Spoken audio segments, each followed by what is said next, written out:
നമസ്കാരം, കൊട്ടാരക്കര മീഡിയയിലേക്ക് സ്വാഗതം. വിസിറ്റ് വിസയിൽ UAE എത്തുന്നവർ അതേ എയർലൈനിൽ തന്നെ മടക്കയാത്രയ്ക്കുള്ള ടിക്കറ്റുകൾ മുൻകൂർ ബുക്ക് ചെയ്തിരിക്കണമെന്ന് മുന്നറിയിപ്പ്. മറ്റൊരു എയർലൈനിൽ റിട്ടേൺ ടിക്കറ്റ് ബുക്ക് ചെയ്തതിനാൽ ചില യാത്രക്കാർക്ക് UAE യാത്ര തടസ്സപ്പെട്ടതായി ട്രാവൽ ഏജന്റുമാരെ ഉദ്ധരിച്ച് ഖലീജ് ടൈംസ് റിപ്പോർട്ട് ചെയ്തു. ഇപ്പോൾ ഒമാൻ എയർവേസ് വൺ വേ ടിക്കറ്റിൽ യാത്ര അനുവദിക്കുന്നില്ല.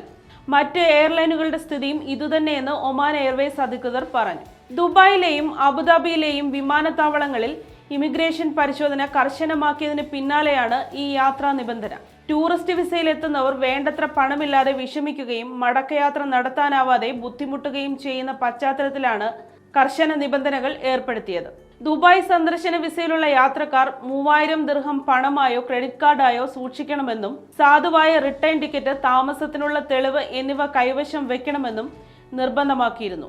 നിബന്ധനകൾ പാലിക്കാത്തതിന്റെ പേരിൽ ഇന്ത്യൻ യാത്രക്കാരെ അടക്കം വിമാനത്താവളത്തിൽ തടഞ്ഞുവെച്ച് മടക്കി അയച്ച സംഭവങ്ങൾ അടുത്തിടെ ഉണ്ടായി.